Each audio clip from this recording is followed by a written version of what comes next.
somebody like me. Let's continue with Week 13. I think we're really going to yak about this game. The St. Louis Rams 16, the San Francisco 49ers 13 in overtime. Let's start with Rich. Well, you want to expect, you put a Kaepernick blew it. That's pretty much how I see it. He didn't play well at all. He didn't play well. He didn't make good. He made some good decisions. I mean, the 50-yard run was very beautiful, but on that drive also, he ran out of bounds to stop the clock on third down. And then you got the intentional grounding, which should not have been called a safety, but was overall. Overall, it doesn't matter. I mean, the guy ran back, 12 yards into the end zone? Yeah, around there. Yeah, he runs all the way. It's like, hey, what are you doing, dude? You can't you're not playing John Madden, and overall, the pitch, Harbaugh's trying to take the blame, but you just cannot do that. That was a simple pitch back. There was no pressure, and he overthrew Ted Ginn. And then you got the overtime. You got David Akers. I don't know he's playing through an injury, but overall, you look at it, it's just like I told everybody, Kaepernick, yes, he played great against the Bears and did not show up. He played against the Saints, but the Saints' offense blew that one, Drew Brees, and now he played. And another thing is, we played the Rams, and during this game, I stopped looking at it as the 49ers versus the Rams. Because what the cameras did, if anybody gets a subliminal message, is they kept showing Jeff Fisher and they kept showing Jim Harbaugh right after each other. And what it came down to was who was smarter. And right now, Jeff Fisher has the edge. Yeah, he looks like a genius out there right now, especially against the Niners offense. The Rams came in and they knew everything that they were going to throw at him. It was pretty much one-sided when it came to the offense and defense. The Rams had their number. Oh, right now it looks like Fisher has their number, just like Harbaugh has Carroll's number. And some of those, like I was telling you earlier, the penalty that the Niners got, was it Golson that put the hit on? Well, I mean, that's one thing I was going to tell you, too. You can argue about that hit late before overtime, but you can also look at, I think it was Chris Long, Chuck Long, whatever he called himself, where he supposedly rammed his helmet into Kaepernick's head, and they gave him a penalty for that. Yeah. So you got to look at both sides overall. They maxed out, and when it came down to it, there's no excuses why the Niners lost, besides Kaepernick's messed up play, and besides Akers' missed field goal. Those are the two things that killed them. Yeah. Overall, the Niners dominated this game from opening to beginning. The last 3 minutes of the game, somehow the Rams scored, 10 points, 11 points. Yeah. So, this is one of those games. It's a learning lesson for Kaepernick. Yeah. The Niners obviously this will may come back to hurt them during playoff seeding time. Yeah, that game was one of those games that you just want to throw out and forget about. Well, I mean, no matter what, you can, because the Rams, all they're going to do is just build now. Because they still have 2 years in a row, they have 2 first-round picks. So this team is definitely, like I told everybody when Fisher was hired, this is going to be a good team pretty soon. Yeah, I see the Rams turning into the old Titans the way they were. Yeah, that's what Fisher's about, defense. They'll just give them a year. We'll see what happens. A year or two, baby. They'll be up there. Houston, the second team to actually clinch in that day. 24-10 winners over Fisher's old Tennessee Titans. I bet he's glad he's out of there. Oh, boy. Tennessee's a mess. Yeah, I told you, it all goes to Mike Munchak. I'm telling you. Jake Lochner, I don't even know if he even played yet. Yeah, he's been playing. See, I don't know. Maybe they need to bring Hasselbeck back in. Whatever. Well, he's not doing any better either. I mean, we all knew they were going to beat the Texans. This game wasn't even going to be close. The Texans, obviously, they're going to get the first seed, that playoff seeding. I don't think they're going to go. This game wasn't even worth talking about. Really, this game was garbage. All right, Pete, just throw in your mind. Yeah, I don't know about Tennessee anymore. I mean, ever since Fisher left, I mean, they've been on a steady downhill decline. Well, they were actually a surprise team last year, but that was with Hasselbeck in there. Mm-hmm. So, I don't know. It's weird right now in Tennessee. Oh, it's really weird. And my final thoughts on that is we know Houston's a good team, and that's all we got to look at. Tampa Bay losers on the road. Denver winning 31-23 over the Bucks. I mean, Peyton Manning possibly could be the MVP of the league. Most likely should be. He's brought this team up. He probably could win comeback player of the year over Adrian Peterson. You never know. I mean, he missed the whole year. The AP did it. Great to go, Denver. You ruined my playoff prediction. Oh, you ruined mine too. The Chiefs were supposed to be the ones that clinched, but obviously not. I at least saw this game going to happen. I knew they were going to be, Tampa Bay was not going to beat Manning. Manning's just way too good of a quarterback. He's on a hot streak. This team is playing together. They believe in each other. just like the Colts, but this team is a lot more dangerous, especially when you have an icon back there. Another Favre, just way better than what Favre is. Mhm. Yeah, anytime you got somebody like Peyton Manning, who's the all world, Yeah. pretty much, you always have that shot to win big. Especially against a team like Tampa Bay. I mean, Tampa Bay, they were hot up until they played Atlanta last week, and then Again, they should have won. yeah, a game that should have won, but you run into a wall named Peyton Manning, and Denver's just too dominant right now. Well, they clinched the AFC West. They'll be in the playoffs. Once again, division champions. This time without Tebow. So And it's funny how there's a three-way tie between the other three division winners, not counting Houston. I think they're all what, not 7-3, or is it 7-3? 7-3, 8-4, I think. Well, it don't matter. But anyways, we know Denver's a pretty darn good team. Probably shocked all of us. Another game that probably shocked a lot of people because I think I'm the only one who chose Pittsburgh in this. They won. They beat the Baltimore Ravens 23-20. Pathetic. That was Pathetic. a shocker. All right, let's hear your pathetic. That's pathetic. You let some 38-year-old guy who went from second string to third string beat you guys in your own place.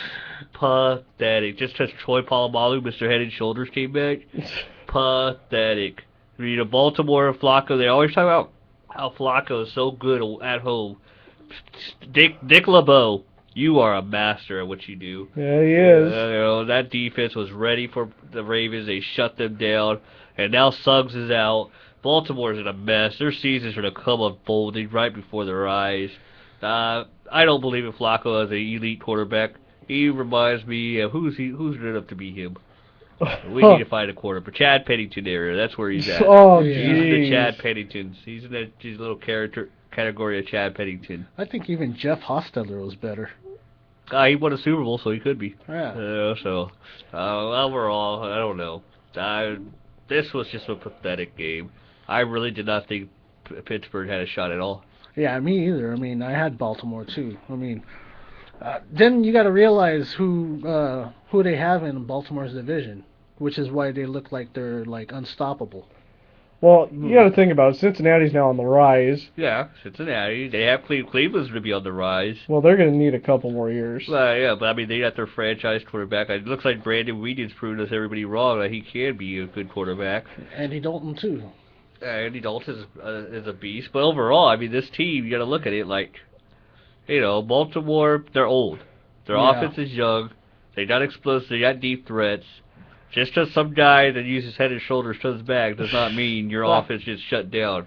It was plain and pathetic what Baltimore proved at home. This was a game they should have won, and they did it. And now, I don't know what's going to happen with them, but they're being exposed at home now. Yep. Even though Ray Lewis says he's going to try to be back for either the last game of the regular season or the playoffs if Baltimore does do it, we'll just see. Speaking of Brandon Weeden, he and his Cleveland Browns went on the road against the Oakland Raiders 2017.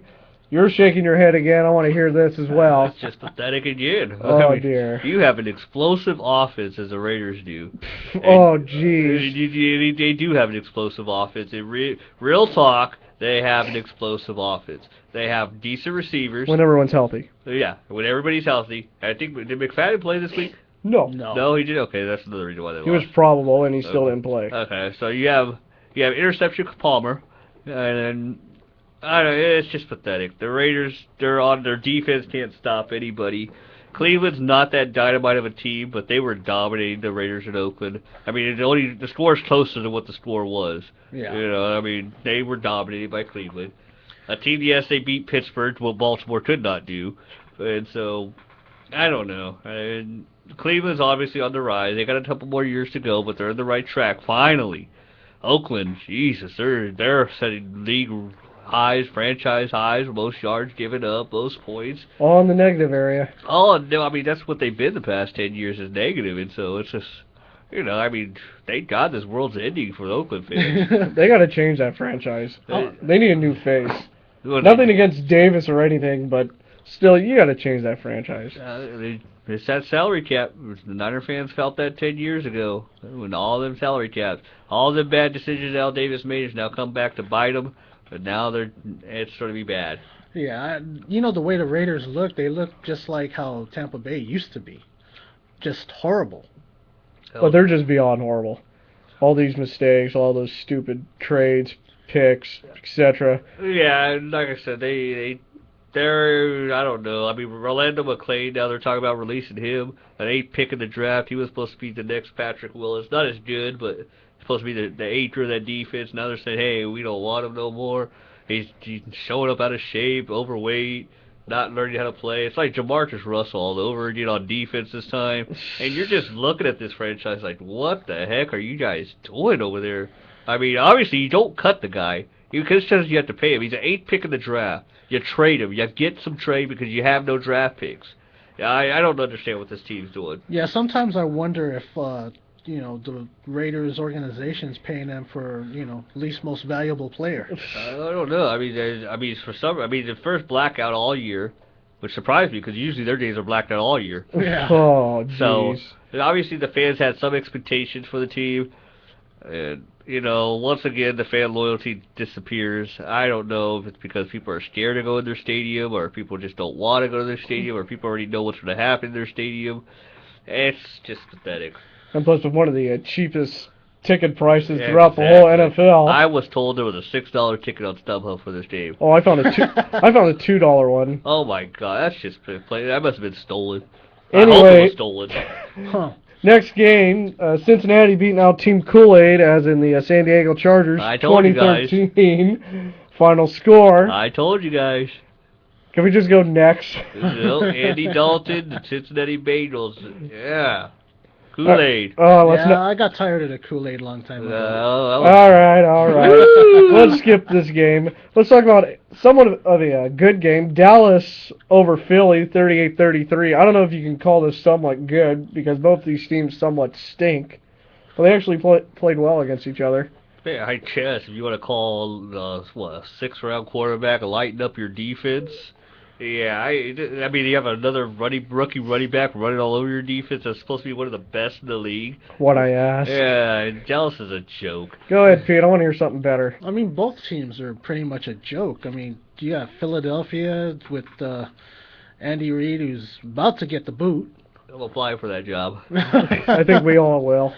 And then you have Dallas, who's pretty much on their last legs. There's already talk that they want to get rid of Jerry Jones as the owner. And it's like, I don't know how anybody could sit and watch through any of their games anymore. Yes, people with no lives. I don't know. Ask the 90,000 they get on average per game at their stadium. Well, just like I said, Dallas is obviously on their way out of the playoffs. They're limping. They're like a racehorse ready to get shot. Jason Garrett, the question is, will they keep him? Yeah, and Dallas, they're still sitting on that hope. Oh, there's still a chance. Yeah, there's always those people you find out there that have that hope that there's a chance. If I had to make an opinion on this, you either get rid of Garrett or you get rid of Romo. Yeah, it's going to have to be one of those guys. Because obviously you can't keep both. Romo's been there too long. I can't say get rid of your franchise quarterback, but you have to start looking for the future. Yeah, in this coming draft, I would start looking. Well, I don't think they're going to have a low draft pick to get that good quarterback, but maybe something to start working out. Well, you never know. I mean, look what happened with guys like Tom Brady when they got drafted. Those are rare diamonds in the gyms. Well, we'll see if we ever find one of those. Finally, Monday night game, Washington over the Giants, 17-16. RG3! I told you guys, skids. I chose the Giants. I chose the Giants. Of course you guys believe in Smurfs. I just think RG3 he had a good game. If you remember right, he should have beat the Giants twice now. Yeah, he should have. That's true. The defense blew the first game. So overall, RG3 is the man. Well, you got to think about this is what the Giants did last season. So they're pretty much on their way to go back to the playoffs, or we hope not. Go back to the Super Bowl. So if the season ended today, who's your rookie of the year? RG3. Yeah, I'm getting off the luck train. I would have to jump on RG3. Man. I think Luck still has a chance.